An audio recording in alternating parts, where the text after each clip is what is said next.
బాపట్ల జిల్లాలో ఉద్యోగాల పేరుతో చేసిన ఘరానా మోసం కాస్త లేటుగా వెలుగు చూసింది.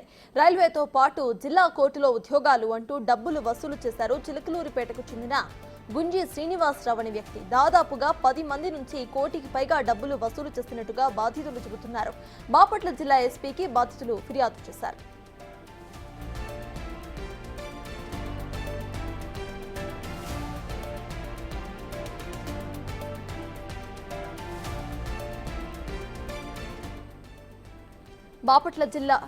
బాపట్ల జిల్లాలో ఉద్యోగాల పేరుతో చేసిన ఘరానా మోసం కాస్త లేటుగా వెలుగు చూసింది. రైల్వేతో పాటు జిల్లా కోర్టులో ఉద్యోగాలు అంటూ డబ్బులు వసూలు చేశారు. చిలకలూరుపేటకు చెందిన గుంజి శ్రీనివాసరావు అనే వ్యక్తి దాదాపుగా 10 మంది నుంచి కోటికి పైగా డబ్బులు వసూలు చేసినట్టుగా బాధితులు చెబుతున్నారు. బాపట్ల జిల్లా ఎస్పీకి బాధితులు ఫిర్యాదు చేశారు.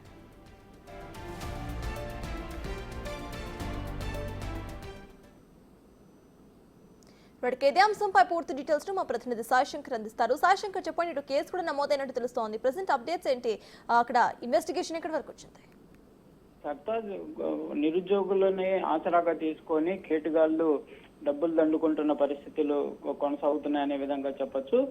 గుంటూరు జిల్లా ఎస్పీకి ఈరోజు 2 కేసులు రావడం జరిగింది. ఒకటి రైల్వే ఉద్యోగాలు ఇప్పిస్తామంటూ కూడా కోట్ల రూపాయలు వసూలు చేసిన కేసు ఒకటైతే, ఇన్స్టాగ్రామ్ ద్వారా పరిచయం అయ్యి డబ్బులు వసూలు చేసినటువంటి కేసు మరో కేసు. ఈ 2 కేసులకు సంబంధించి గుంటూరు జిల్లా పోలీసులు అయితే ప్రస్తుతానికి ఇన్వెస్టిగేషన్ స్టార్ట్ చేశారనే విధంగా చెప్పొచ్చు.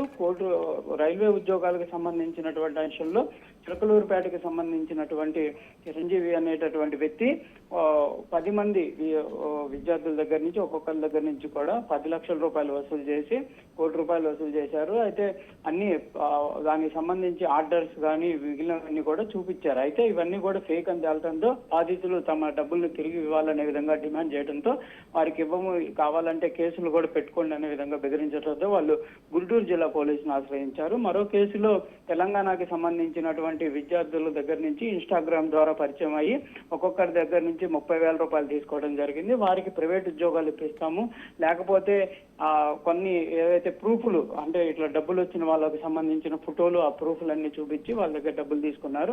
గుంటూరు జిల్లాకు సంబంధించినటువంటి వ్యక్తి నేపథ్యంలో తెలంగాణ నుంచి వచ్చి కొంతమంది విద్యార్థులు అయితే ఇక్కడ గుంటూరు జిల్లా పోలీసులకు కూడా ఫిర్యాదు చేయడం జరిగింది. ఈ 2 కేసులకు సంబంధించి ప్రస్తుతం అయితే ఇన్వెస్టిగేషన్ అయితే స్టార్ట్ అయిందనే విధంగా చెప్పొచ్చు. సత్తా. Right, thank you Sai.